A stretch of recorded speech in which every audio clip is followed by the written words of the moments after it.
হাদিস নাম্বার পর্যায়ক্রমে আপনি পেয়ে যাবেন 3372 নম্বর হাদিস তিরমিজিতে।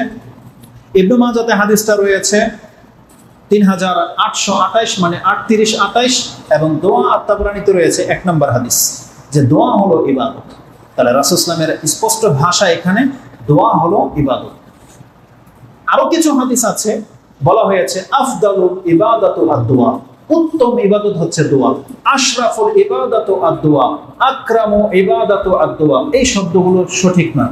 আরেকটা হাদিস আছে আদ-দুআ হুয়া মুখুল ইবাদা, দোয়া হলো ইবাদতের মুখ মানে মগজ, মূল। এই শব্দটা হাদিস সহিহ না। ইমাম তিরমিজি যেমন এই হাদিসটাকে কোট করেছেন 3372-এ, ওই হাদিসটা আপনি পেয়ে যাবেন 3371-এ। তার মানে তার আগের হাদিসটা তিনি উল্লেখ করেছেন দোয়াই হলো ইবাদতের মূল। এই হাদিস সহিহ নয়। বেশ কিছু কিতাব লেখা হয়েছে এই মর্মে যে দোয়া হলো ইবাদতের মূল বা দোয়া হলো ইবাদতের মগজ। এই হাদিসটা দুর্বল। সঠিক কোনটা? দোয়া হলো ইবাদত, মানে ইবাদতের একটা প্রকরণ হচ্ছে দোয়া। এটা যদি আমরা না ভুলি তাহলে আপনার এই প্রশ্ন আসবে না যে আমি দোয়া করে তো কিছু পাই না। এই প্রশ্ন আসবে না। কেন? কারণ আপনি জানবেন দোয়া করাটাই হলো ইবাদত। আর যখন ইবাদত তখন আপনি এটা করতেই হবে। আর ইবাদত যখনই আপনি করবেন তখনই আপনি আল্লাহর বান্দা, এটা প্রমাণ হয়ে যাবে। যারা আল্লাহর কাছে দোয়া করে না তারা আল্লাহর বান্দা নয়। আর যারা আল্লাহর কাছে দোয়া করে তারাই আল্লাহ সুবহানাহু ওয়া তাআলার বন্দেগী করছেন এবং তারাই ইবাদতে লিপ্ত। দোয়া যারা করে না, কোরআনে আল্লাহ সুবহানাহু ওয়া তাআলা এটা ধমকের সুরে আপনার কাছে ব্যক্ত করেছে যে দোয়াটা কেমন ইবাদত। কোরআন আল্লাহ সুবহানাহু ওয়া তাআলা সূরা আল-গাফির 40 নম্বর সূরার 60 নম্বর আয়াতে বলছেন ওয়া ক্বালা রাব্বুকুম উদউনি আস্তাজিব লাকুম, তোমাদের রব আল্লাহ বলছেন ওয়া ক্বালা রাব্বুকুম উদউনি, তোমাদের রব তোমাদেরকে ডেকে বলছেন উদউনি, আমাকে ডাকো, আস্তাজিব লাকুম, আমি তোমাদের ডাকে সাড়া দেব। আমাদের এই টুকরার জন্য একটা খুতবা দেব আলাদাভাবে। এই যে আল্লাহ যে বলেছে আমাকে ডাকো, আমি তোমাদের ডাকে সাড়া দেব, আল্লাহ যে সাড়া দেয় এটা নিয়ে একটা বক্তব্য দেব। এই যে মানুষ যে আল্লাহ সুবহানাহু ওয়া তাআলার কালামকে, কোরআনকে যে মূল্যায়ন করে না, এগুলো হচ্ছে তার বাস্তব প্রমাণ। আল্লাহ নিজে যখন বলেছে উদউনি, আমাকে ডাকো, আস্তাজিব লাকুম, আমি তোমাদের ডাকে সাড়া দেব, এই কথাটা কোনো বলতো মাধ্যম হয়ে আসে নাই। এটা কোনো হুজুর বলে নাই আপনাকে, এটা কোনো পীর না, কোনো নবী আপনাকে বলে নেই যে আল্লাহকে ডাকো, আল্লাহ তোমার ডাকে সাড়া দেবে। বরং এই কথাটা আল্লাহ স্বয়ং বলতেছে আপনাকে। ধরেন এখন নবী নাই, কোরআনটা আপনার হাতে, কোরআনটা নাজিল করে দেওয়া হয়েছে, আল্লাহ নাজিল করেছে। আল্লাহ নিজে বলতেছেন ওয়া ক্বালা রাব্বুকুম উদউনি, তোমাদের রব বলছেন আমাকে ডাকো, উদউনি আস্তাজিব লাকুম, আমি তোমাদের ডাকে সাড়া দেব।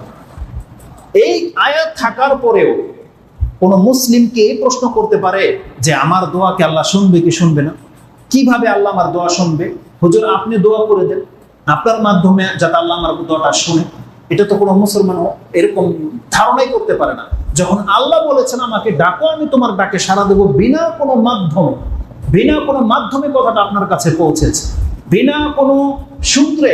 আল্লাহ কোনো শর্ত সাপেক্ষ করে নেই যে হ্যাঁ আমি তোমার ডাকে সাড়া দেবো, শর্ত হচ্ছে এটাও তো বলেনি। আল্লাহ বলছে আমাকে ডাকো, আমি তোমার ডাকে সাড়া দেবো।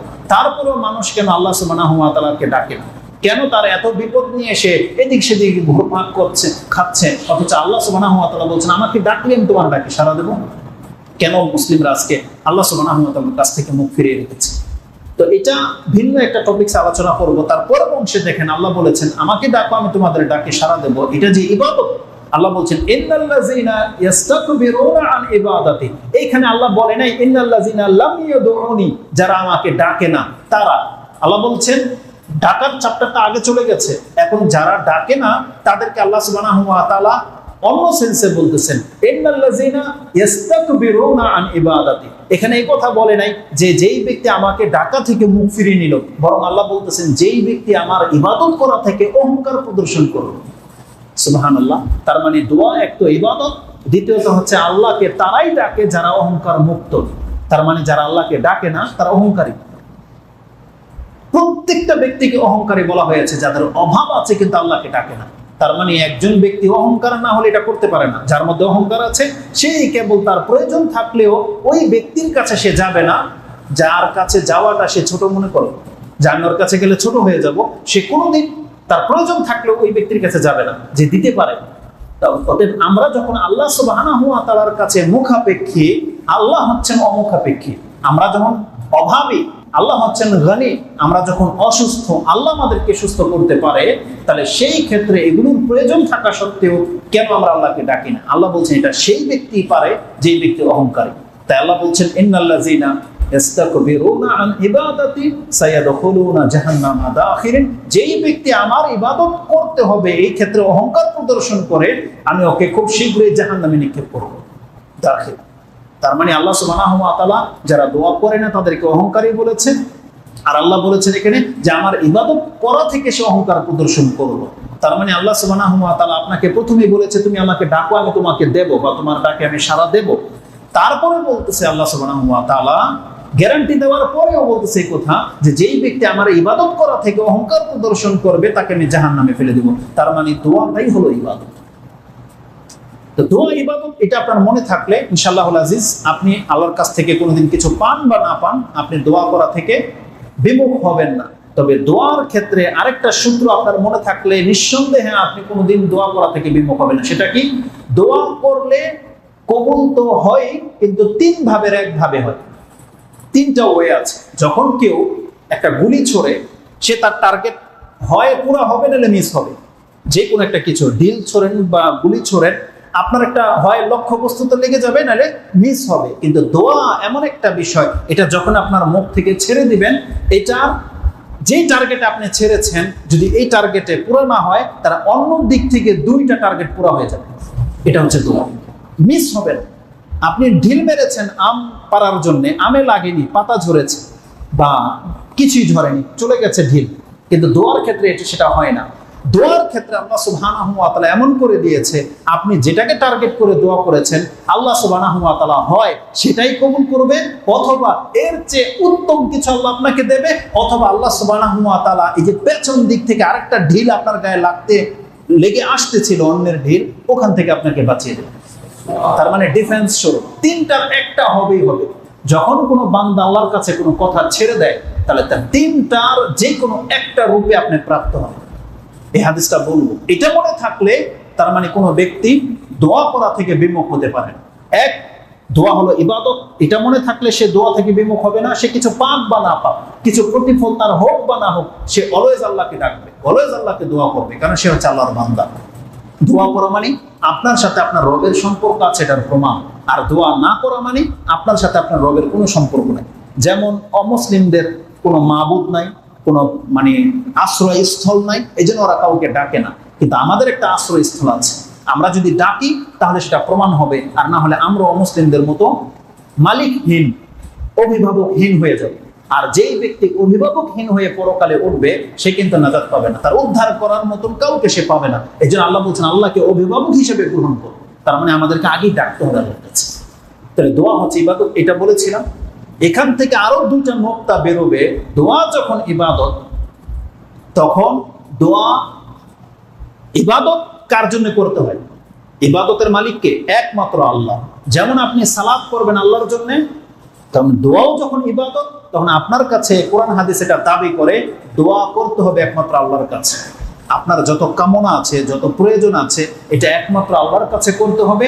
কোনো ব্যক্তি যদি আল্লাহর কাছে দোয়া না করে অন্য কারো কাছে করে, তাহলে সে হবে কাফের। আর কেউ যদি আল্লাহর কাছে দোয়া করে কিন্তু অন্যের মাধ্যমেও পেতে চায়, অন্যের কাছেও আশা রাখে যে হ্যাঁ অমুক বাবা মাকে দিতে পারে, অমুক স্থান থেকে আমি ফয়েজ হাসিল করতে পারি, অমুক জায়গা থেকে আমার এই প্রয়োজন মিটতে পারে, তাহলে এই ব্যক্তিকে মুশরিক বলা হয়েছে। দোয়া যখন ইবাদত, এই ইবাদত একমাত্র আল্লাহর জন্য আপনাকে খাস করতে হবে। হাদিসের ভাষায় এটাও রয়েছে যে কোনো ঘরে যদি কোনো বেলায় লবণ কম হয়ে যায়, লবণের ঘাটতি হয়ে যায়, সেই লবণটাও যেন সে আল্লাহর কাছে চায়। রাস্তায় কোনো ব্যক্তি হাঁটতেছে আর তার জুতার ফিতা ছিঁড়ে গেছে, এটাকে রিপেয়ার করা দরকার, বা সে এদিক সেদিক তাকানোর আগে সেদের উপর দিকে তাকান। তার মানে কি, কে তাকে হেল্প করবে সে খুঁজতেছে, মোবাইল বের করতেছে, কাকে সে ডায়াল করবে, কে তাকে এসে নিয়ে যাবে। আমাদেরকে শিক্ষা দেওয়া হয়েছে সে তার মোবাইল, সে এদিক সেদিক তাকানোর আগে সে কিন্তু তার রবের দিকে তাকায়। সে তার রবকে যেন বলে যে আল্লাহ আমার জুতার ফিতা ছিঁড়ে গেছে, তুমি ব্যবস্থা করে দাও। এটা শিক্ষা দেওয়া হয়েছে। জুতার ফিতা কত ছোট্ট তুচ্ছ একটা বিষয়, যেটার হয়তো আপনার প্রয়োজন নাই, ফেলে দিলেন, কিছু সাময়িক খালি পায়ে হাঁটলেন, কোনো সমস্যা তো নাই, প্রয়োজন নাই অতটা। কিন্তু আমাদের জীবনের কত প্রয়োজন আমরা নিয়ে বসে আছি, অথচ আল্লাহ সুবহানাহু ওয়া তাআলার কাছে আমরা ডাকতেছি। তো দোয়া করতে হবে একমাত্র আল্লাহর কাছে, আল্লাহর সাথে অন্য কাউকে ডাকা যাবে না। এই মর্মে একটা আয়াত কোট করেছিলাম, যে আয়াতটি আপনি সূরা জিন 72 নম্বর সূরার 18 নম্বর আয়াতে পেয়ে যাবেন। আল্লাহ সুবহানাহু ওয়া তাআলা সেই আয়াত আমাদেরকে জানিয়েছেন, ওয়ান্নাল মাসাজিদা লিল্লাহি ফালা তাদউ মা আল্লাহি আহাদা। জেনে রাখো এই পৃথিবীর সেজদার জায়গাগুলো হচ্ছে একমাত্র আল্লাহর জন্য। বা এর আরেকটা ব্যাখ্যা করা হয়েছে, যে অঙ্গ প্রত্যঙ্গগুলো দিয়ে আমরা সেজদা করি বা আমরা ঝুঁকি, এই সবগুলো কার জন্য? আল্লাহর জন্য। কারণ এগুলো সৃষ্টি করেছে আল্লাহ। এই কপালটা হচ্ছে আল্লাহর জন্য, নাকটা হচ্ছে আল্লাহর জন্য, আমাদের হাত, এগুলো সব ঝুঁকে যাবে কার জন্য? আল্লাহর জন্য। আল্লাহ বলছেন ওয়ান্নাল মাসাজিদা লিল্লাহ, মাসাজিদ মানে সেজদার জায়গা বা সেজদার স্থান বা বস্তুগুলো, এগুলো কার জন্য? লিল্লাহ, আল্লাহর জন্য। ফালা তাদউ মা আল্লাহি আহাদা, তাই আল্লাহ বলছেন খবরদার তুমি আল্লাহর সাথে অন্য কাউকে ডাইকো না। আল্লাহ এই কথা বলেনি যে আল্লাহকে না ডাইকে অন্যকে ডাইকো না, এমন নয়। বরং আল্লাহ বলতেছেন তোমরা আল্লাহকেও ডাকো, দেখো শুধু আল্লাহকেই ডাকো, আল্লাহর সাথে অন্য কেউ তোমাকে উদ্ধার করতে পারে এমনটা ভাইবো না তুমি। মানে আল্লাহর সাথে কাউকে তুমি অংশীদার রাখো না, যে তোমার উদ্ধারের জন্য, তোমার প্রয়োজনের জন্য তুমি কেবলমাত্র একজনকে ডাকো, আর তিনি হচ্ছেন আল্লাহ সুবহানাহু ওয়া তাআলা। যখন আল্লাহ সুবহানাহু ওয়া তাআলা বলেছেন ফালা তাদউ মা আল্লাহি আহাদা, আহাদান শব্দটা বলেছে আর কোনো একজনকেও অংশীদার করা যাবে না। জেনে নেন এখানে আমি শুধু একজন ব্যক্তির নাম বলি, তাকে যদি ডাকা না যায় তারপরে পৃথিবীর কোনো মানুষকে আর ডাকা যাবে না। তিনি হচ্ছেন মুহাম্মদুর রাসূলুল্লাহ সাল্লাল্লাহু আলাইহি ওয়াসাল্লাম। আল্লাহ বলছেন আল্লাহর সাথে তুমি আর কাউকে ডাইকো না, তার মানে মুহাম্মদ সাল্লাল্লাহু আলাইহি ওয়াসাল্লামকে ডাকা যাবে না, তার কাছে দোয়া করা যাবে না। আলহামদুলিল্লাহ বাংলা ভাষায় উর্দু থেকে একটু ব্যতিক্রম, এই জন্য আমার এই কথাকে কেউ রদ করতে পারবে না। যদি জাকির নায়কের মতো উর্দু বলতাম যে মোহাম্মদ সে মাংনা হারাম হে, এখন মাংনাকে মান্না করে দিবেন আপনারা, তো বাংলাতে এটা পারবেন না। আল্লাহ সুবহানাহু ওয়া তাআলা বলছেন মুহাম্মদ সাল্লাল্লাহু আলাইহি ওয়াসাল্লামকে মানতে হবে, কিন্তু মুহাম্মদ সাল্লাল্লাহু আলাইহি ওয়াসাল্লামের কাছে কামনা করা যাবে না। আর এটাকে মিক্স করতে পারবেন? পারবেন না। তো মুহাম্মদ সাল্লাল্লাহু আলাইহি ওয়াসাল্লামকে ডাকা হারাম। কেউ যদি বলে ইয়া নবী আল্লাহ, ইয়া রাসূলুল্লাহ, মাদাদ, অনেক কিতাবে আছে এইসব কথাবার্তা, তারাহাম ইয়া নবী আল্লাহ তারাহাম। আমি তো ফার্সি বুঝি না, তো এই একটা লাইন শুধু মনে আছে, জামাহ জুহুরি যা বাহাক্কে আলম, এমন একটা শব্দ আছে যে পুরো পৃথিবী ত্রাহি ত্রাহি করতেছে, তারাহাম ইয়া নবী আল্লাহ তারাহাম, হে দয়ার নবী আপনি আমাদের উপর রহম করেন, আপনি আমাদের উপর রহম করেন। এই কথাটা কে পাওয়ার হক রাখে? নবী না আল্লাহ? আপনি পেরেশানিতে আছেন, এখন আপনার রহমের দরকার, আপনি কাকে বলবেন এই কথাটা আমার উপর রহম করেন? আল্লাহকে বলবেন না আল্লাহর নবীকে বলবেন?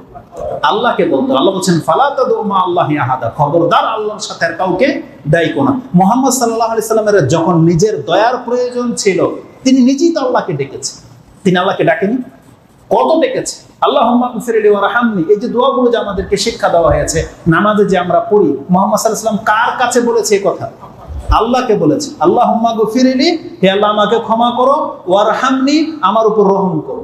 আমরা যে মুহাম্মদ সাল্লাল্লাহু আলাইহি ওয়াসাল্লামের উপর দোয়া করে কি বলি? আসসালামু আলাইকা আইয়ুহান নবী ওয়া রাহমাতুল্লাহি ওয়া বারাকাতুহু, হে নবী আপনার উপরে আল্লাহর সালাত নাজিল হোক, সালাম নাজিল হোক, আল্লাহ আপনার উপরে রহম করুক, বরকত নাজিল করুক। আরে নবীর এগুলো প্রয়োজন, আর আপনি যিনি মুখাপেক্ষী তার কাছ থেকে পাওয়ার ইচ্ছা আপনার চাহিদা, এটা হলো মুশরিকি আকীদা। রহমত যার কাছ থেকে আসে তার কাছে রহমত চাইতে হবে। এজন্য আল্লাহ বলছেন দেখো আল্লাহর সাথে আর কাউকে তুমি ডাইকো না। এইজন্য কোনো ব্যক্তি যদি বিপদে পড়লে বলে ইয়া নবী আল্লাহ, ইয়া রাসূলুল্লাহ, এটা হয়ে যাবে শিরক। কিন্তু প্রয়োজনে কিছু কিছু জুমলা আছে, যেমন আমরা সালামে কি বলি? আসসালামু আলাইকা আইয়ুহান নবী, এটা বলতেছি, এটা দোয়ার অর্থে বলি নাকি এটা রাসূলকে দোয়া করলাম? আমরা তো রাসূলের কাছে চাই নাই, বরং আমরা আরো দিলাম। আমরা আল্লাহর কাছে দোয়া তলব করলাম যে হে আল্লাহ আপনি রাসূলের উপরে শান্তি নাযিল করেন। এটা তো দোয়া তার জন্য করা হইলো, তার কাছ থেকে চাওয়া হইলো না। কিন্তু আপনি যদি নিরেট ভাবে এমনি হঠাৎ করে ব্যথা পেলেন, বলতেছি ইয়া রাসূলুল্লাহ, এরকম জুমলা শুনেছেন? আমি প্রায় অটোতে বসলে মহিলারা প্রায় উঠেই বলে আল্লাহর রাসূল, এই শব্দটা শুনেছেন? বলছে আল্লাহর রাসূল।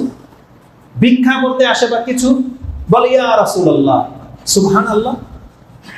এই জানে না যে এই জুমলাটা হচ্ছে শিরকি জুমলা, সে আল্লাহকে ডাকেই না। সে যদি বলতো হে আল্লাহ হে রাসূল, তাহলে হয়তো শিরক। আর সে এখানে আল্লাহকে ডাকেই নেই, বলতেছে ইয়া রাসূলুল্লাহ, মানে হে আল্লাহর রাসূল, এইভাবে ডেকেছে। তো ভাষাটা হচ্ছে এরকম। আমরা যদি বলি হে আল্লাহ হে রাসূল, তাহলে আপনি দুইজনকে ডাকলেন, তাহলে হবে কি শিরক। কারণ আল্লাহ বলছেন ফালা তাদউ মা আল্লাহি আহাদা। আর আপনি যদি বলেন হে আল্লাহর রাসূল, তার মানে আপনি আল্লাহকে ডাকেনি নাই, শুধু আল্লাহর রাসূলকে ডেকেছেন, কিন্তু কুফর হয়ে যাবে, কুফরে। অতএব আল্লাহ সুবহানাহু ওয়া তাআলা বলেছেন ইবাদত হচ্ছে দোয়া, আর দোয়া একমাত্র আল্লাহ ছাড়া আর কারো কাছে করা যায় না। এই একটা মেসেজ ছিল। দ্বিতীয় শাখা যেটা পেলাম সেটা হচ্ছে দোয়া যেহেতু ইবাদত, এক তো আল্লাহ বলেছে যারা আল্লাহকে ডাকে না, আল্লাহর কাছে দোয়া করে না, তাদেরকে আল্লাহ অহংকারের সাথে তুলনা করেছে। আর হাদিসের ভাষায় এসেছে যেই ব্যক্তি আল্লাহর কাছে দোয়া করে না, আল্লাহ এই ব্যক্তির উপরে রাগান্বিত। তার মানে আপনি আল্লাহর বান্দা, তাওহীদ আপনার ঠিক আছে, কিন্তু আপনি যে প্রতিনিয়ত আল্লাহর কাছে কিছু চাচ্ছেন না, আল্লাহকে ডাকছেন না, আল্লাহ আপনার উপরে প্রতিদিন নারাজ থাকেন, রাগান্বিত থাকেন আপনার উপর। এই অবস্থায় আপনি মরে গেলে ওই আল্লাহর রাগটা আপনার উপরে পতিত হবে। কিয়ামতের মাঠে আপনি নাজাত পাবেন না, ধরা খেয়ে যাবেন।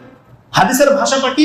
রাসূলুল্লাহ সাল্লাল্লাহু আলাইহি ওয়াসাল্লাম বলেছেন ইন্নাহু মান লাম ইয়াসআলিল্লাহ, নিশ্চয় যে আল্লাহর কাছে চায় না, ইয়াগদাব আলাই, আল্লাহ তার উপরে রাগান্বিত থাকে। এটা হচ্ছে ইমাম তিরমিজি রাহিমাহুল্লাহর ভাষা।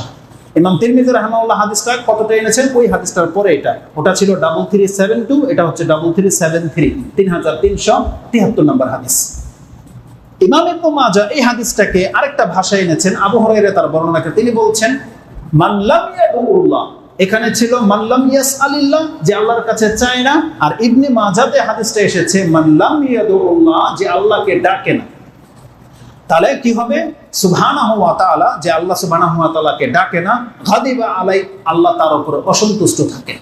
এটা ইমাম ইবনে মাজাহ তিনি তার 3827 এনেছেন, ওটা ছিল 3828, এটা হচ্ছে 3827। তার মানে ইমাম তিরমিজি এই হাদিস, ইমাম ইবনে মাজাহ এই হাদিসটি দিয়ে তার দোয়ার অধ্যায় শুরু করেছেন। কি দোয়া? যে যেই ব্যক্তি আল্লাহর কাছে দোয়া করে না, আল্লাহ তার উপর অসন্তুষ্ট। এটা দিয়ে ইমাম ইবনে মাজাহ তার দোয়ার অধ্যায় শুরু করেছেন। সুবহানাল্লাহ। তো এই বর্ণনাগুলো থেকে আমরা যেটা আপনাকে দেখাতে চেয়েছি, এক, দোয়া হলো ইবাদত, দোয়া একমাত্র আল্লাহর কাছে করতে হবে, আল্লাহ ছাড়া অন্যের কাছে করাটা হচ্ছে শিরক। তৃতীয় হচ্ছে যদি কেউ আল্লাহর কাছে দোয়া না করে, তাহলে আল্লাহ তাকে অহংকারী বলেছে। কি বলেছে? অহংকারী। আর হাদিসের শব্দ কি পেলাম? আল্লাহ সুবহানাহু ওয়া তাআলা এই ব্যক্তির উপরে নারাজ, যেই ব্যক্তি আল্লাহর কাছে চায় না, আল্লাহ সুবহানাহু ওয়া তাআলাকে ডাকে না। এটা হচ্ছে সৃষ্টি আর স্রষ্টার মাঝে অনেক বড় একটা পার্থক্য। দেখেন, এই কথাটা ওখানে বলেছিলাম, সৃষ্টি আর স্রষ্টার মাঝে কত পার্থক্য। দেখেন, আমাদের কাছে কেউ চাইলে একবার জায়গায় দুইবার তিনবার চাইলে আমরা নারাজ হই, রাগ হই, তাই না? আর আল্লাহ সুবহানাহু ওয়া তাআলা হচ্ছে সৃষ্টির পুরোই বিপরীত। কেউ যদি আল্লাহর কাছে না চায়, বারবার না চায়, আল্লাহ তার উপরে অসন্তুষ্ট হয়। আমাদের স্বভাব হলো, আমাদের কাছে একবার কেউ চেয়েছে 5 টাকা দিয়েছেন, 10 টাকা দিয়েছেন, আবার চেয়েছে, আপনি হয়তো রাগান্বিত দিবেন তাকে, তৃতীয়বার আপনি তাকে দিবেন না। এটা হচ্ছে একজন ব্যক্তির ক্ষেত্রে আপনার রাগ হয়ে যাবেন যে যাও, তুমি ছাড়া আর কোনো মানুষ নেই। আর যদি অন্যান্যরা, আপনি আজকে ঘরে বসেছেন, একের পর এক যদি ভিক্ষুক বা তলবকারী আসতে থাকে, আপনি কিছুক্ষণ পরে দেখবেন দরজা লাগিয়ে ফেলবেন বিরক্তি। আর আল্লাহ সুবহানাহু ওয়া তাআলা যদি তার কাছে বারবার কোনো ব্যক্তি না চায়, তাহলে আল্লাহ তার উপর অসন্তুষ্ট হন, তার উপর রাগান্বিত হন। বরং আল্লাহ চায় যে আমার কাছে বারবার তলব করা হোক, আমাকে বারবার ডাকা হোক, আমি বিরক্ত হই না, বরং তোমার বারবার ডাকার মাঝে আমার সন্তুষ্টি রয়েছে। কোন নবী আল্লাহ সুবহানাহু ওয়া তাআলা তাদের উপরে এত বেশি সন্তুষ্ট যে তাদের কোনো একটা রোগের কারণে তাকে কয়েক বছর লাগাতার আল্লাহকে ডাকতে হয়েছে, কয়েক বছর একটা রোগের কারণে। কোন নবী আল্লাহর কাছে সন্তান পায় না, সন্তান পাওয়ার জন্য আমরা তো মাত্র 2-1টা ডাক দিই, 2-1 দিন, 2-1 সপ্তাহ হয়তো আল্লাহর কাছে বলি, 2 ওয়াক্ত বলি, তারপরে আমাদের চিকিৎসা শুরু হয়ে যায়। কিন্তু কোন নবী সন্তান পাওয়ার জন্য আল্লাহর কাছে 80 বছর ডেকেছে, 80 বছর। সুবহানাল্লাহ। এগুলো কোরআনে আপনি পাবেন। তো এইটাই হচ্ছে পার্থক্য নবীদের আর আমাদের, জ্ঞানীদের আর আমাদের মতো অজ্ঞদের। তো কথা হচ্ছে যে আল্লাহ সুবহানাহু ওয়া তাআলা, যেই ব্যক্তি আল্লাহকে ডাকে না, আল্লাহর কাছে বারবার চায় না, সেই ব্যক্তির উপর আল্লাহ অসন্তুষ্ট। আরেকটা শক্ত কথা আপনাকে বলে দিই, যারা প্রতিনিয়ত আল্লাহর কাছে কিছু না চেয়ে দিন পার করে দিচ্ছেন, এইভাবে আপনার বছরকে বছর কেটে যাচ্ছে, এমন না হয় আপনাকে আল্লাহ ওই ব্যক্তির মতো কাফের বলে গণ্য করে দেয়। জানেন, এটা কাফেরদের স্বভাব, অমুসলিমদের স্বভাব। যারা আল্লাহ এবং পরকালে বিশ্বাসী না, ওরা যেমন একবারও আল্লাহকে ডাকে না, কিন্তু আপনি মুখে বলতেছেন আল্লাহর প্রতি আপনার আস্থা আছে, পরকাল বলে কিছু আছে, কিন্তু একবারও আপনি আল্লাহকে ডাকেননি, আজকে একবারও বলেননি আল্লাহ আমাকে ক্ষমা করো, তাহলে আপনার অবস্থাটা ওই কাফেরদের সমতুল্য। জানেন, এই ভাষায় হাদিস এসেছে, আর হাদিস রয়েছে মুসলিমে, তাও ইমানের অধ্যায়। সুবহানাল্লাহ। আয়েশা রাদিয়াল্লাহু তাআলা আনহা তিনি বলতেছেন যে আমি রাসূলুল্লাহ সাল্লাল্লাহু আলাইহি ওয়াসাল্লামকে বললাম, ইয়া রাসূলুল্লাহ, ইবনু জুদাআন একজন ব্যক্তি রয়েছে, কানা ফিল জাহিলিয়া, জাহিলিয়াতের যুগে সে ছিল, সে কি করত? ফিল জাহিলিয়াতি ইয়াসিলুর রাহিম ওয়া ইউতিমুত তাআম ওয়া ইউতিমুল মিসকিন। এই লোকটা এত ভালো ছিল, মিসকিনদেরকে খাদ্য দিত আর আত্মীয়তার সম্পর্কটাকে রক্ষা করে চলতো। ফাহাল যাকা নাফিউহু, সে যে এই ভালো ভালো কাজগুলো করত তার কি কোনো উপকার হবে এই কাজগুলো? রাসূলুল্লাহ বলেছেন লা ইয়ানফাউহু, তার এই ভালো কাজ তার কোনো উপকারে আসবে না। কেন? রাসূলুল্লাহ এই কথা বলে দিতে পারতেন, সে তো কাফের, সে তো মুশরিক, এটা বলেনি রাসূলুল্লাহ। রাসূলুল্লাহর ভাষাটা কি বলেছেন? রাসূলুল্লাহ বলছেন কেন তার এই ভালো কাজ তার কোনো উপকারে আসবে না? ইন্নাহু লাম ইয়াকুল ইয়াওমান রাব্বি গফিরলি খাতিআতি ইয়াউমাদ্দিন, সে কোনো একদিন এই জমিনের মধ্যে কোনো একদিন আল্লাহকে বলেনি যে আল্লাহ বিচারের মাঠে তুমি আমার পাপগুলোকে মাফ করে দিও। সে একদিনও বলেনি। ইন্নাহু লাম ইয়াকুল ইয়াওমান, সে একদিনও বলেনি এই কথা, রাব্বি গফিরলি খাতিআতি ইয়াউমাদ্দিন, আল্লাহ তুমি বিচারের মাঠে আমাকে ক্ষমা করে দাও, একদিনও সে বলে। রাসূলুল্লাহ বলছেন এই কারণে এই যে কাফের, এটাকে ইঙ্গিত করা হয়েছে যে সে আসলে পরকালে বিশ্বাসী না, সে ভালো ভালো কাজগুলো করে, এটা হচ্ছে মনুষ্যত্বের ভিত্তিতে। আমাদের সমাজে কত মানুষ আছে না যারা মনুষ্যত্ববোধ বা হিউম্যানিটি যেটাকে বোঝায়, এই জন্য সে ভালো কাজ করে, রাস্তাঘাট করে দেয়, মানব সেবা। তাদের পরকালের কোনো ইচ্ছাই নাই, পরকালে আল্লাহর কাছে কিছু পাবে, এই জন্য তারা এই কাজগুলো করে না। তারা শুধু ভোট পাওয়ার জন্য, সাপোর্ট পাওয়ার জন্য, পপুলারিটির জন্য মানব সেবা তারা করে যাচ্ছে, বলতেছে এগুলো মানুষের প্রয়োজন, আমরা রাস্তাঘাট করে দিই, কালভার্ট করে দিই। কিন্তু এগুলো যে অনেক বড় বড় কাজ, এগুলো যে আল্লাহর সন্তুষ্টির জন্য করা হলে একটা দুর্নীতি মুক্ত হয়ে যেত, দ্বিতীয়ত এই কাজগুলোর কারণে ও যে জান্নাত পেয়ে যেত, আর এই ধার প্রান্ত পর্যন্ত এই জ্ঞান নেই। এগুলো মানুষের কল্যাণে তারা করে থাকে, কিন্তু এরকমের কল্যাণকর কাজ পৃথিবীর বহু মানুষ করেছে, কিন্তু তাদের কাছ আল্লাহ সুবহানাহু ওয়া তাআলার কাছ থেকে কিছুই পাবে না। কেন? কারণ রাসূলুল্লাহ সাল্লাল্লাহু আলাইহি ওয়াসাল্লাম বলেছেন সে কোনো একদিন বলেনি আল্লাহর কাছে আল্লাহুম্মা গফিরলি খাতিআতি ইয়াউমাদ্দিন, আল্লাহ বিচারের মাঠে তুমি আমাদের পাপকে মাফ করে দাও। আমরাই দেখেন না কেন, আমরাই কত, কে বলতে পারবে যে আমরা কবে বলেছি এই কথা যে আল্লাহ বিচারের মাঠে আমাকে ক্ষমা করে দিও? কবে বলেছি এই কথা? আপনার স্মরণে আসবে না যে আপনি কবে বলেছেন। হয়তো আপনি নামাজে তথাকথিত পুঁথির যে শিক্ষা পেয়েছেন যে নামাজে 2 সেজদার মাঝে বসলে বলতে হয় রাব্বিক ফিরলি রাব্বিক ফিরলি, কিন্তু আপনি জানেন না এর অর্থই বা কি, জানেন না। আপনি জানেন যে বলতে হয়, আপনি বলতেছেন, কিন্তু আদৌ কি আপনি আল্লাহর কাছ থেকে ক্ষমা চাচ্ছেন? আপনি কি কোনোদিন একদিন ফিল হয় আপনার যে আজকে আমি আল্লাহকে বলে আল্লাহ আমাকে মাফ করে দাও? আপনি সন্ধ্যায় বলেছেন এই কথা, রাতে বলেছেন? কখনই বলেন। দেখেন আপনার দিনকে দিন, রাতকে রাত পার হয়ে গেছে, কত রাত পার হয়ে গেছে, আপনি কথা বলেননি আল্লাহকে আল্লাহ মাফ করুন। এই সম্পর্কে বলা হয়েছে। এইভাবেই যদি আমরা কবরে চলে যাই, যে আল্লাহকে আমরা না বলি যে আল্লাহ আমাদের পাপগুলোকে ক্ষমা করে দাও, আমাকে ক্ষমা করো, তাহলে আমাদের অবস্থাতে কাফেরদের মতোই। ও যেমন আল্লাহর প্রতি বিশ্বাস নাই, আস্থা নাই, আমাদেরও তো তাই না। অথচ মুহাম্মদুর রাসূলুল্লাহ সাল্লাল্লাহু আলাইহি ওয়াসাল্লাম প্রতিনিয়ত আল্লাহর কাছে বলতেন আল্লাহ তুমি আমাকে ক্ষমা করো, প্রতিনিয়ত বলতেন। তো এই হাদিসটাকে ইমাম মুসলিম তার ঈমানের অধ্যায়ে এনেছেন। হাদিস হচ্ছে 406। যেই ব্যক্তি ডাকে না তার হুকুমটা আপনাকে জানিয়ে দেওয়া হলো। কোরআনে তাকে অহংকারী বলা হয়েছে, আর হাদিসের ভাষায় বলা হয়েছে সে কাফেরের সমতুল্য, কাফেরদের মতো। এই জন্য এমন হয়েন না, আল্লাহকে আপনি ডাকেন, আপনি কিছু পান বা না পান, আপনি জানেন না আপনার এগেনস্টে, আপনার পরক্ষণে আল্লাহ আপনাকে কতভাবে শেল্টার দেয় বা সাপোর্ট করতেছে, আপনি জানেন না। আল্লাহ জানেন না আপনি আল্লাহ আপনাকে ক্ষমা করার জন্য কি করেছে, আপনি জানেন না। এই জন্য ডাকতে থাকেন, দোয়া করতে থাকেন। তো এটা ছিল আলোচনার মূল বিষয়, এবং এই দোয়ার মর্যাদা সম্পর্কে একটা আলোচনা হবে। দোয়ার মর্যাদা সম্পর্কে আজকে শুধু একটা হাদিস আপনাকে স্মরণ করিয়ে দিই। দোয়া এটা এমন একটা মর্যাদাপূর্ণ ইবাদত, নামাজও ইবাদত, নামাজ অনেক বড় ইবাদত আপনার কাছে। নামাজ হচ্ছে ঈমান। হাদিসের ভাষায় নামাজ থেকেও বড় গুরুত্বপূর্ণ ইবাদত বলা হয়েছে দোয়াকে। যেমন দেখেন, নামাজে যদি কোনো ব্যক্তির দোয়া ক্যান্সেল হয়ে যায়, তার নামাজ বাতিল হয়ে যায়, তার নামাজই গণ্য হবে না। সালাতকে সালাত কেন বলা হয়? সালাত মানে হচ্ছে দোয়া। নামাজটাকে আমাদের কাছে পরিচয় করানো হয়েছে দোয়া শব্দে, as-সালাত। কেন বলা হয়েছে সালাত? অথচ এর মধ্যে কিয়াম আছে, সেজদা আছে, রুকু আছে। কোরআনে অনেক জায়গায় নামাজকে রুকু বলা হয়েছে, কোরআনে অনেক জায়গায় নামাজকে সেজদা বলা হয়েছে।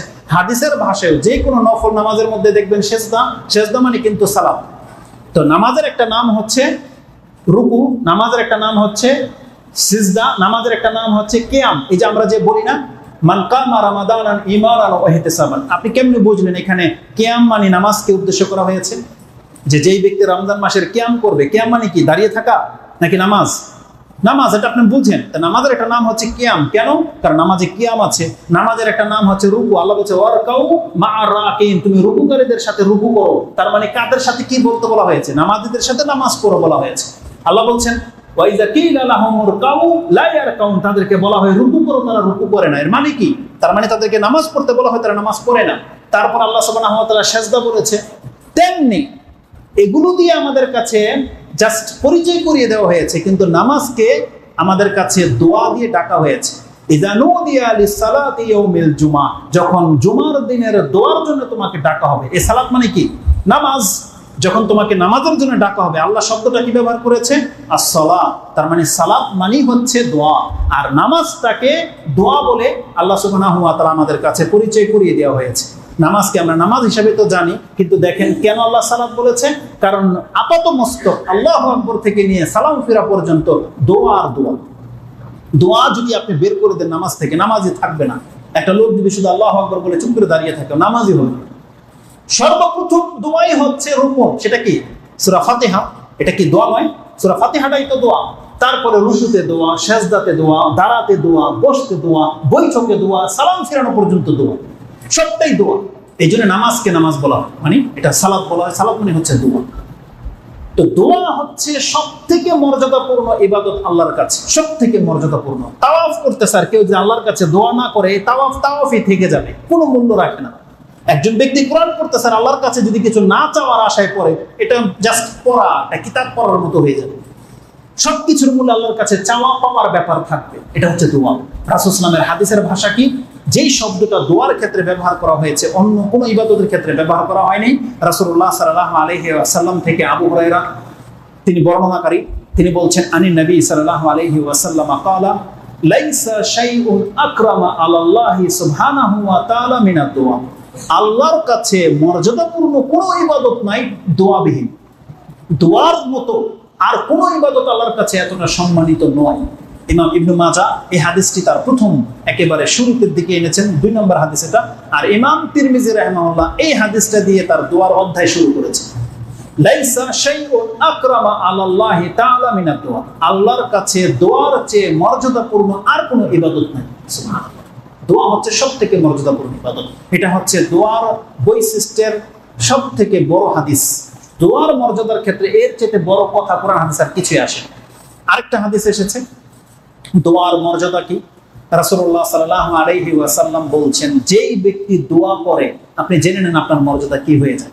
এটা আমি ইমাম মুসলিম থেকে আপনাকে হাদিসটা কোট করাবো। ইমাম মুসলিম রাহিমাহুল্লাহ তিনি তার দোয়ার অধ্যায় এনেছেন, হাদিস হচ্ছে 6722 এবং দোয়া আত-তাবরানীতে 18 নম্বরে রয়েছে। মুসলিমে হাদিসটি যেমনটা বললাম 6722 নম্বরে রয়েছে। আবু হুরায়রা তার বর্ণনাকারী, ক্বালা রাসূলুল্লাহ সাল্লাল্লাহু আলাইহি ওয়াসাল্লাম ইন্নাল্লাহা ইয়াকুল, এটা হচ্ছে হাদিসে কুদসি। আল্লাহ সুবহানাহু ওয়া তাআলা বলেন, আনা ইনদা যান্নি আবদি বি, আমি আমার বান্দার ধারণাতীত তার সাথে আচরণ করি। আমার বান্দা আমার সম্পর্কে যেমন ধারণা রাখে আমি তার সাথে তেমনই আচরণ করি। আনা ইনদা যান্নি আবদি বি, তার মানে আপনি যদি দোয়া করেন এই সেন্সে যে আল্লাহ আমার দোয়া শুনে, আল্লাহ বলছেন আমি শুনি, আমি শুনবো অবশ্যই তোমার দোয়া। আর যেই ব্যক্তি মনে করে যে আমি দোয়া করে দিলাম আল্লাহ শুনলে শুনুক, না শুনলে না শুনুক, আল্লাহ বলছে তোর সাথে ওই আচরণই করা হবে। এমনটা হয় না। দোয়া করতে হবে ইয়াকিনের সাথে, বা আল্লাহ সম্পর্কে আপনার ধারণা থাকতে হবে, একদম স্বচ্ছ ধারণা থাকতে হবে যে আল্লাহ আপনার জন্য শুধু কল্যাণ করে ইচ্ছা করে, অকল্যাণের ইচ্ছা আল্লাহ আপনার সাথে করে না। বাহ্যিকভাবে আপনার অনেক বড় লস লেগে যাবে, বাহ্যিকভাবে আপনি অনেক বড় বিপদে আছেন, কিন্তু জেনে নেন আল্লাহ আপনাকে অনিষ্ট দেওয়ার জন্য, কষ্ট দেওয়ার জন্য, অমঙ্গলের জন্য এই বিপদে আল্লাহ আপনাকে ফেলেনি, বরং আল্লাহ এর মাধ্যমে আপনার কল্যাণ করে ইচ্ছাই করেছে। আপনি জানেন না এর মাধ্যমে আপনি কত বড় কল্যাণ প্রাপ্ত হতে পারেন।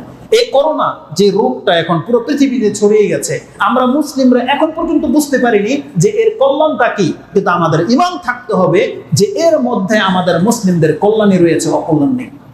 আল্লাহ আমাদের সাথে অকল্যাণের ইচ্ছা করতে পারেন। আল্লাহ বলেছেন দুনিয়াতে এবং পরকালে বান্দা তোদের জন্য আমি শুধু কল্যাণ করি, ইচ্ছাটাই করি। এটা হচ্ছে আল্লাহ সুবহানাহু ওয়া তাআলা। আর কিছু দিক আমরা লক্ষ্য করতে পারতেছি যে করোনা কিছু দিকে তা আলহামদুলিল্লাহ করোনা আমাদের স্পষ্ট কল্যাণ দেখতে পাচ্ছি। বহু পাপ সমাজে কমে গেছে, বহু দুর্নীতি থেকে দুর্নীতিবাজরা পিছনে সরে গেছে, ঘরের মধ্যে আটকে পড়ে গেছে। বরং ইন্ডিয়াতে আমরা বলতে পারি মুসলিমদের উপরে যে নির্যাতন চলেছিল একেবারে খুব দ্রুত গতিতে বা একের পর এক কিছুটা থেমেছে। আল্লাহ যদি এদেরকে এখন অব্যাহতি দিয়ে দেয়, আবার ওরা মুসলিমদের উপরে চড়াও হবে। আরো বেশ কিছু দিক থাকতে পারে, তবে আমরা আল্লাহর কাছে দাবি করি বা আল্লাহর সম্পর্কে আমাদের ঈমান এটাই, এই করোনা যত ক্ষতি আমাদের করুক না কেন এটা আমাদের কল্যাণে আছে, এটাই আমরা আল্লাহ সুবহানাহু ওয়া তাআলার কাছে এটাই ধারণা রাখি। কারণ আল্লাহ বলছেন আনা ইনদা জান্নি আবদি বি, আমি আমার বান্দার ধারণাতে তার সাথে থাকি। আমার বান্দা আমার সম্পর্কে যেমন ধারণা করবে ও আমাকে এমনই পাবে। তারপরের জুমলাটা হচ্ছে আল্লাহ সুবহানাহু ওয়া তাআলা বলছেন ও আনা মাআহু ইযা দাআনি, আমি আমার বান্দার সাথে হয়ে যাই যখনই ও আমাকে ডাকে। আল্লাহ বলছেন কোন বান্দা যখন আমাকে ডাকে আমি তখনই ওর সাথে হয়ে যাই। তার মানে একেবারে ওর সাথে হয়ে যায়। আল্লাহ বলছে আমি ওর সামনে থাকি, আমি ওর সাথে সাথে চলি যখন আমার কোনো বান্দা আমাকে ডাকে। ওয়ানা মাআহু ইযা দাআনি, যখনই আমাকে ডাকে আমি তখনই ওর সাথে হয়ে যাই। তার মানে এই মেসেজটা আপনি আপনার মাথায় নিয়ে নেন যে আল্লাহকে যদি আপনি কাছে পেতে চান তাহলে আপনি আল্লাহকে ডাকতে থাকেন, আল্লাহকে আপনি ডাকতে থাকেন, আল্লাহ সুবহানাহু ওয়া তাআলাকে আপনি সাথে নিয়ে চলেন। কিসের মাধ্যমে? দোয়ার মাধ্যমে। দোয়া জিকির করতে থাকেন, যতক্ষণ আপনার ঠোঁট হিলবে ততক্ষণ জেনে নেন আল্লাহ আপনার সাথে আছে। মাঝে মাঝে যে নুক্তাগুলো স্মরণ হয়ে যায় এটা শয়তানের পক্ষ থেকে, কারণ শয়তান আপনাদেরকে উস্কাবে। কি উস্কাবে? যে অমুক ব্যক্তি তো তাসবিহ জপতে ছিল তাও তো লঞ্চ ডুবে গেল, এরকম ভাবে উস্কাবে। ওটা কি বললাম? ওটা হচ্ছে তাকদীর। তাকদীরের ফয়সালা যেটা আছে সেটা তো হবেই। আর কিছু কিছু ব্যক্তির ক্ষেত্রে তাকদীরও চেঞ্জ হয়ে যায় দোয়ার কারণে, সেই কথাটা আমি আপনার কাছে বলবো। এটা হলো দোয়ার সবথেকে পাওয়ারফুল ক্ষমতা। দোয়ার ক্ষমতা সম্পর্কে এর চাইতে কঠিন হাদিস, এর চাইতে দামি হাদিস আর কোনো হাদিসে নাই। সেটা কি?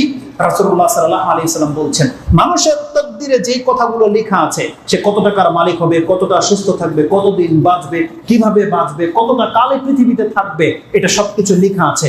তাকদীরের ব্যাপারটা এমন ভাবে লিখে রেখেছে আল্লাহ যে কোনো ব্যক্তি 50 বছর বাঁচবে, লেখা আছে যে তার বয়স 50-এ গিয়ে শেষ। কিন্তু এই 50 বছর সে বাঁচবে, তার মধ্যে এই বালা মুসিবত গুলো আসবে, এই বিপদ আপদ গুলো আসবে, এই কষ্ট পাবে, এই হবে, সেই হবে, এতটা অ্যাক্সিডেন্ট হবে, ওটাও লেখা আছে। যদি এই সময় এই দোয়া করে তাহলে এই বিপদ তার হবে না। সে যদি এই সময় দান করে তাহলে এই বিপদ তার দূর হয়ে যাবে। সে যদি আত্মীয়তার সম্পর্ক রক্ষা করে তাহলে তার 50 বছর পর্যন্ত সে উপনীত হবে সুস্থভাবে। এই যে বলা হয়েছে যে আত্মীয়তার সম্পর্ক যে চায় যে আমার বয়স বৃদ্ধি হোক, আমি এবং সচ্ছল হই, সেজন্য তার আত্মীয়তার সম্পর্ক রক্ষা করে, তাহলে ওটা তো তাকদীরে লেখা আছে। এই জন্য ওটা লেখা আছে এইভাবে, যদি সে দান করে তাহলে এটা পাবে, যদি সে এটা করে এটা পাবে। এইভাবে মুআল্লাক, এটাকে হ্যাঙ্গিং বলা হয়, এইভাবে তাকদীরে লেখা আছে। যারা আজকে অসুস্থ হয়ে গেছে, যারা তাদের বিয়ে হচ্ছে না, যাদের চাকরি হচ্ছে না, যারা পেরেশানিতে আছেন, এটা আপনার তাকদীরে লেখা আছে। এটা পরিবর্তন ঘটবে যদি আপনি আল্লাহর কাছে দোয়া করেন। এই মেসেজ দেওয়া হয়েছে। হাদিসের ভাষাটা কি? রাসূল সাল্লাল্লাহু আলাইহি ওয়াসাল্লাম বলছেন লা ইয়ারুদ্দুল কাদা, কোনো কিছু তাকদীরকে রদ করতে পারে না। লা ইয়ারুদ্দুল কাদা ইল্লা দুআ। আল্লাহ বলছেন, রাসূল সাল্লাল্লাহু আলাইহি ওয়াসাল্লাম বলছেন যে একমাত্র দোয়াই পারে আপনার তাকদীরের মধ্যে পরিবর্তন নিয়ে আসতে। তাকদীর লেখা আছে, এটা যেমন এই সংবাদটা আমাদেরকে কে দিয়েছে? মুহাম্মদুর রাসূলুল্লাহ সাল্লাল্লাহু আলাইহি ওয়াসাল্লাম দেয়নি, এটা আল্লাহর পক্ষ থেকে। সেই মুহাম্মদুর রাসূলুল্লাহ সাল্লাল্লাহু আলাইহি ওয়াসাল্লামই বলতেছেন তোমার এই তাকদীর যেমন রদবদল হবে না, তবে জেনে রাখো দোয়া করলে তাকদীরে অনেকটা পরিবর্তন ঘটে। যখন আমাদেরকে সংবাদ দেওয়া হচ্ছে তাহলে দুটোই হচ্ছে হাদিস আর দুটোই হচ্ছে আল্লাহর পক্ষ থেকে। অতএব দুটা কথার প্রতি আমাদের ঈমান লাগবে, দুটার কথার প্রতি আমাদের আস্থা থাকতে হবে। তাকদীর যেমন নির্ধারিত, এটা রদবদল হবে না, আর দোয়া করলে তাকদীর পরিবর্তন হয়। এই দুই হাদিসের সমন্বয় কিভাবে হবে? যেমনটা বললাম, আপনি 60 বছর বাঁচবেন, এটা নির্ধারিত তাকদীর, এটার একচুয়ালি দিক সেদিক হবে না। কিন্তু এই 60 বছরের মাঝে আপনার দোয়ার ধারা, আপনি যে 60 বছরে উপনীত হলে কোটিপতি হয়ে যাবেন, আল্লাহ হয়তো সেই কোটিপতি আপনাকে আগেই করে দেবেন, বা সেই কোটিপতি হওয়ার জন্য সহজ করে দেবে রাস্তা আপনার দোয়ার কারণে। যেমন এই 60 বছরে আপনি পৌঁছতেন অসুস্থ হয়ে, ব্যথা পেয়ে বা কোনো রকমের দুর্ভোগে, কিন্তু দোয়ার কারণে আপনাকে আল্লাহ ওই পর্যন্ত পৌঁছে দেবে স্বাভাবিক পর্যায়ে। এটা হচ্ছে দোয়ার পরিবর্তন ঘটানো। রাসূলুল্লাহ সাল্লাল্লাহু আলাইহি ওয়াসাল্লাম বলছেন লাইসা লা ইয়ারুদ্দুল কাদা ইল্লা দুআ ওয়া লা ইয়াজিদু ফিল উমরি ইল্লাল বির। তবে বয়স বাড়াতে পারে না কোনো আমল একমাত্র সৎ কাজ ছাড়া, ইল্লাল বির। রাসূলুল্লাহ বলেছেন কেউ যদি তার বয়স বাড়াতে চায়, তার মানে তাহলে তাকে ভালো কাজ করাইতে হবে, ভালো কাজ তাকে করতেই হবে। তার মানে কি তার 60 বছরের চেয়ে 70 বছর সে বাঁচবে এটা নয়। এই 60 বছর আপনি বাঁচবেন এই পৃথিবীতে, আপনার পূর্বে কোনো ব্যক্তি 80 বছর বেঁচেছে, 100 বছর বেঁচেছে, সে যে জায়গায় পৌঁছে গেছে আপনি আপনার এই 60 বছরের আমল দিয়ে সেই জায়গায় পৌঁছে যেতে পারেন যদি আপনি ভালো কাজ করেন। আপনার ভালো কাজ আপনার মর্যাদাকে ওই 100 বছর, 200 বা 1000 বছর পেয়ে গেছে এমন ব্যক্তির জায়গায় আপনাকে পৌঁছে দিতে পারবে। নূহ আলাইহিস সালামের জাতি তারা কত বছর পেয়েছে? 1000 বছর পেয়েছে। আদম আলাইহিস সালামের পরবর্তী মানুষগুলো হাজার হাজার বছর বেঁচে ছিল, আর আমরা মাত্র 60 থেকে 70, কিন্তু আমাদের মর্যাদা বলা হয়েছে তাদের চেয়েও বেশি। কিসের মাধ্যমে? এই সৎ কাজের মাধ্যমে। একটা কদর পেয়ে যাওয়া মানে 83 বছর ওভার হয়ে যাওয়া, 1000 মাস থেকে উত্তম জায়গায় পৌঁছে যাওয়া আপনার মর্যাদা। কারো লাইফে যদি 10টা কদর পেয়ে যায়, এরকম 1000 কেন, তার মানে কত হাজার, 83,000 বছর আপনি পার হয়ে চলে গেলেন। কত চমৎকার আল্লাহ সুবহানাহু ওয়া তাআলা ব্যবস্থা রেখেছে। তাহলে উম্মতে মুহাম্মাদি হলেই আপনি মর্যাদাবান তা নয়, বরং উম্মতে মুহাম্মাদি হওয়ার পরে আপনাকে সৎ কাজ করতে হবে। আমাদেরকে সেই দিকে ইঙ্গিত করা হয়েছে। যারা ভালো কাজ করে তাদের মর্যাদা এমনি তার বয়স বেড়ে যাচ্ছে, এই হাদিসের প্রতি সেই কথার দিকে ইঙ্গিত করা হয়েছে। ইমাম তিরমিজি হাদিসটাকে কোট করেছেন। হাদিস হচ্ছে 2139, তার তাকদীরের অধ্যায়ে এনেছেন যে দোয়া করলে তাকদীরে পরিবর্তন ঘটে। এটা হচ্ছে দোয়ার ক্ষমতা, দোয়ার পাওয়ার, দোয়ার যে কত ক্ষমতা, ইনশাআল্লাহ এটা নিয়ে একটা বক্তব্য করা হবে যে দোয়া করার মধ্যে কত কিছু পরিবর্তন হয়ে গিয়েছিল। ইব্রাহিম আলাইহিস সালামের জীবনী থেকে দেখাবো, ঈসা আলাইহিস সালামের জীবনী থেকে দেখাবো, এবং মুহাম্মদুর রাসূলুল্লাহ সাল্লাল্লাহু আলাইহি ওয়াসাল্লাম, ইউনূস আলাইহিস সালাম, প্রত্যেকটা নবীর জীবনী থেকে দেখাবো যে দোয়া করার কারণে দোয়ার প্রতিফলটা কত চমৎকার ভাবে ঘটেছিল। দোয়া কি করতে পারে সেই পর্বে দেখাবো ইনশাআল্লাহ আজিজ। এখানে শুধু আমরা দোয়ার ক্ষমতা সম্পর্কে একটা হাদিস বললাম যে কোনো কিছু তাকদীরকে পরিবর্তন করতে পারে না। যদি তাকদীরে কোনো লিখনিতে রদবদল করতে পারে তাহলে সেটা হচ্ছে দোয়া। এটা হচ্ছে আল্লাহর ইচ্ছা, মানে আল্লাহ ওইভাবে রেখে দিয়েছে এই ব্যক্তি দোয়া করলে এটা পরিবর্তন ঘটবে, না হলে ঘটবে না, ওইভাবে থেকে যাবে। এটা হচ্ছে দোয়ার বরকত।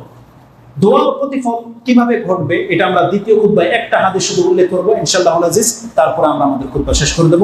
আকুলু লিকাউলি হাযা আস্তাগফিরুল্লাহ লি ওয়া লাকুম ওয়া লিসাইরিল মুসলিমিন ফাস্তাগফিরু ইন্নাহু হুয়াল গফুরুর রহিম। আলহামদুলিল্লাহি রাব্বিল আলামিন ওয়াস সালাতু ওয়াস সালামু আলা আশরাফিল আমবিয়া ওয়াল মুরসালিন নবিয়ানা মুহাম্মাদিন ওয়া আলা আলিহি ওয়া সাহবিহি আজমাইন। যতই বলি যে কথা খুব শর্ট করব কিন্তু লম্বা হয়েই যায়। একটা হাদিস শুধু উল্লেখ করব। বলেছিলাম যে হাদিসটি স্মরণ থাকলে কোনো ব্যক্তি দোয়া থেকে মুখ ফিরাবে না। এক ছিল দোয়া হলো ইবাদত, আর দ্বিতীয় হাদিসটি যেটা অধিকাংশ মানুষের সংশয় যে আমি তো দোয়া করি, আমার দোয়া তো কবুল হচ্ছে না, তাদের জন্য শুধু এই হাদিসটি। আবু সাঈদ খুদরি রাদিয়াল্লাহু তাআলা এই হাদিসের বর্ণনাকারী,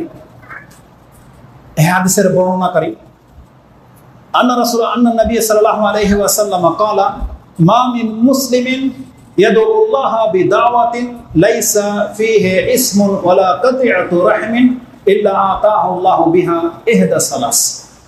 কোন মুসলিম ব্যক্তি, কান খাড়া করে শুনেন আল্লাহ কি বলেছে, রাসূল সাল্লাল্লাহু আলাইহি ওয়াসাল্লাম কি বলেছে। কোন মুসলিম ব্যক্তি যদি আল্লাহর কাছে কোনো দোয়া করে, সেই দোয়াটা যদি কোনো পাপের দোয়া না হয়, মানে কারোর সাথে সম্পর্ক ছিন্ন করতে হবে এরকম, অথবা কোনো পাপ যে আল্লাহ তুমি আমাকে নায়িকা গায়িকা বানাই দাও, এই ধরনের কোনো কিছু, পাপের কিছু, জুয়া খেলতেছে আর বলতেছে যে এখন 6 মারলে এত লাখ টাকা, আল্লাহ তুমি একটা 6 মেরে দাও, এই যে দোয়াগুলো পাপের, এবং কাতিয়াতির রাহিমিন, আল্লাহ ওর সাথে আমার সম্পর্ক রাখবো না, এমন একটা কিছু করে দাও, দূর করে দাও আল্লাহকে, বা ওকে ধ্বংস করো, হালাক করো, এই ধরনের কোনো দোয়া যদি না হয়, কোনো মুসলিম যদি কোনো কল্যাণকর নেকের দোয়া করে, তাহলে তার এই দোয়া আল্লাহর কাছে 3 রূপে ফিরে আসে, আল্লাহর কাছ থেকে 3 রূপে ফিরে আসে। ইল্লা ইহদা সালাস, 3-এর একটা কবুল হবেই হবে, 3-এর এক ভাবে কবুল হবেই হবে। একটা কি, হয়তো ইম্মা আন তুআজ্জালা লাহু দাওয়াতাহু, সে এখন যেটা চাইলো আল্লাহর সাথে সাথে তাকে তা দিয়ে দিবে। হয়তো বা সে সন্তান চাইলো, ছেলে চাইলো, আল্লাহ তাকে ছেলে দিয়ে দিবে। সে মেয়ে চাইলো, মেয়ে দিয়ে দিবে। সে একটা মেয়েকে পছন্দ করেছে, আল্লাহ এর সাথে বিয়ের ব্যবস্থা করে দেবো, আল্লাহ বিয়ে করাই দিবে। ছেলের ক্ষেত্রেও তাই, একটা চাকরি, সে আল্লাহ এই চাকরিটা আমার দরকার, আল্লাহ পাইয়ে দিবে। যে কোনো কিছু, মানে যেই জিনিসটা সে চাচ্ছে তৎক্ষণাৎ সেটা ঘটবে, আল্লাহ তাকে দিয়েই দেবে। ইম্মা আনতু আজ্জালা লাহু দাওয়াতাহু, সে যেটা চেয়েছে তাহলে এটা পুরো হয়ে গেল, মানে আপনি বুঝতে পারলেন আপনার দোয়া কবুল হয়েছে। কিন্তু এটা যখন পুরো হয় না, অন্য দুইটার একটা যখন হয়, তখন আপনি নিরাশ হয়ে যান, আমার দোয়া মনে হয় কবুল হলো না। কিন্তু দেখেন আল্লাহ সুবহানাহু ওয়া তাআলা এটার চাইতে বেশি বেটার আমি মনে করি ওই দুইটা, যেই দুইটার কোনো একটা আল্লাহ আপনার সাথে ঘটায়। সেটা কি? কারণ আপনি যেটা চেয়েছেন এটা অত বড় বিপদ হয়তো না, এটা অত বড় ব্যাপারও নয়, কিন্তু আপনার পরকাল এর চেয়ে বড় সেন্সিটিভ ব্যাপার। যদি এই দোয়াটার কারণে এমন যদি হয় যে আল্লাহ যদি ফাইনাল লিখে রাখে যে এই দোয়াটার কবুল হবে না, ফেরেশতারা তোমরা এটার আমলনামায় লিখে রাখো, এই দোয়ার কারণে কিয়ামতের মাঠে আমি ওকে মাফ করে দেব।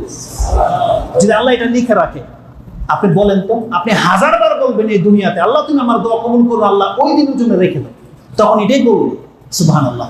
রাসূলুল্লাহ সাল্লাল্লাহু আলাইহি ওয়াসাল্লাম বলছেন, হয় সে যা চাইছে তার সাথে সাথে আল্লাহ তাকে দিয়ে দেবে, অথবা যদি কারোর সাথে এমন ঘটে যে আপনি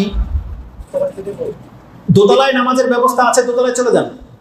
হ্যাঁ আচ্ছা আচ্ছা যান, দোতলায় যান, ব্যবস্থা করা হয়েছে, যান। তো কথা হচ্ছে যে যখন কোনো ব্যক্তি দেখবেন, সেটা পুরুষ হোক বা মহিলা হোক, যে কেউ, যে আপনি আল্লাহর কাছে কিছু একটা চাচ্ছেন সেটা পুরো হচ্ছে না, তার মানে চট করে আপনার ইমানটাকে শক্ত করে নেন, ইনশাআল্লাহুল আজিজ আপনি জেনে নেন আল্লাহ এটা আপনার কিয়ামতের মাঠের জন্য জমা করে রাখলো, অথবা আপনার এর চেয়ে বড় একটা বিপদ আসতে গিয়েছিল, আল্লাহ থামিয়ে দিয়েছে। দুইটার একটা। রাসূল কি বলেছেন? ওয়া ইম্মা আইয়াদাখিরাহু লাহু ফিল আখিরাহ, আল্লাহ হয় তার জন্য পরকালে সেই দোয়াটাকে জমা করে রাখবে।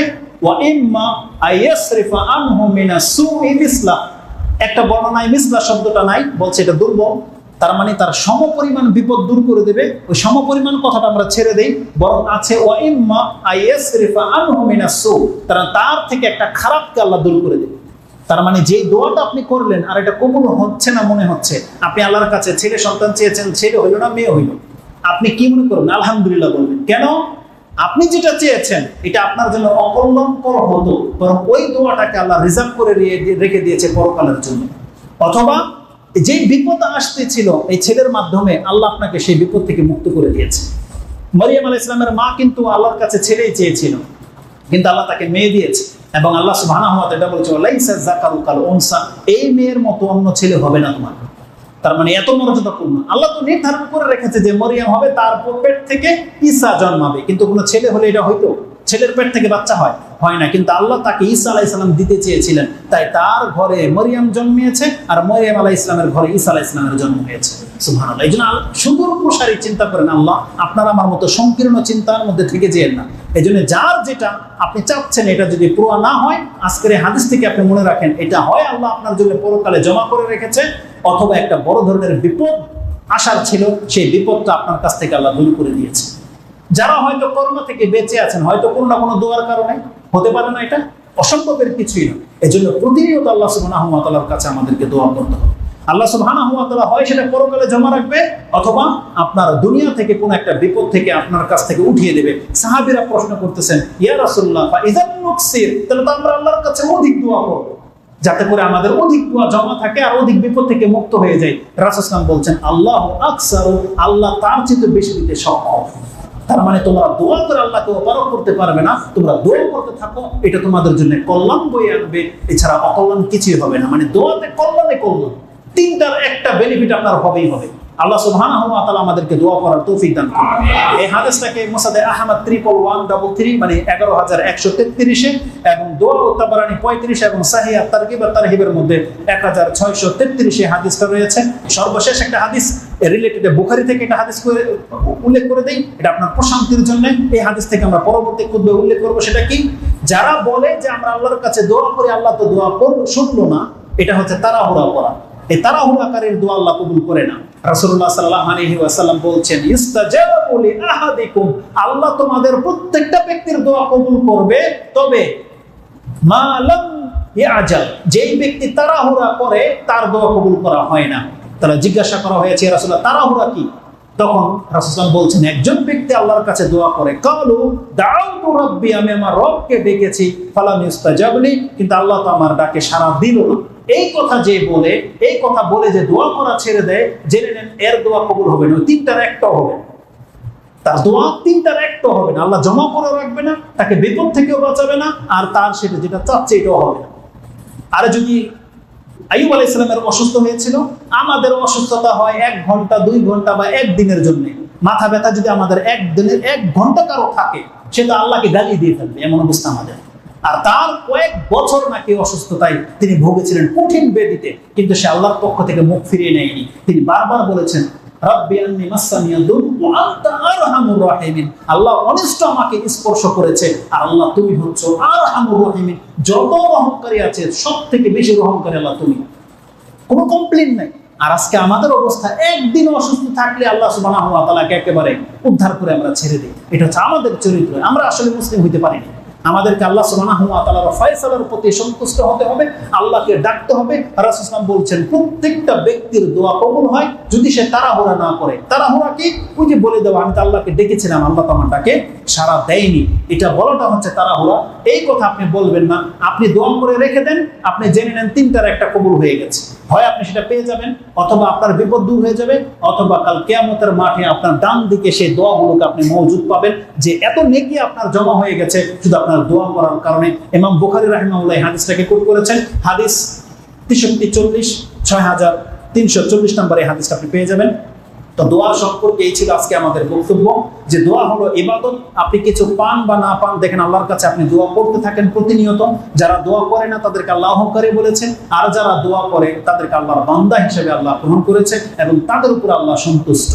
আর দোয়া আপনার তকদিরকে পরিবর্তন করে দিতে পারে, আপনার অসুস্থকে সুস্থ করে দিতে পারে, আপনাকে সন্তান এনে দিতে পারে। সবকিছু দোয়ার মধ্যে ক্ষমতা রয়েছে। দেখেন আপনি আল্লাহর কাছে দোয়া করতে থাকেন। যারা 10, 15, 20 বছর হয়ে গেছে, বিয়ে করেছেন, বাচ্চা হয় না, আপনি এদিক সেদিক আর যাওয়ার দরকার নাই। ইব্রাহিম আলাইহিস সালাম যদি 80, 90 বছরের সন্তান পেতে পারে, জাকারিয়া আলাইহিস সালাম যদি 90, 100 বছরের সন্তান পেতে পারে, আপনার জন্য যদি আল্লাহ নির্ধারণ করে রাখে, আপনি জেনে নেন এই আর 5 বছর পরে আপনি বাচ্চা পাবেন। ডাকতে থাকেন আল্লাহর কাছে, ডাকতে থাকেন। যদি আল্লাহ লিখে রাখে আপনি পাবেন। আর যদি না লিখে রাখে, তার মানে আল্লাহ তো জানিয়ে দিয়েছে বান্দা তোর প্রত্যেক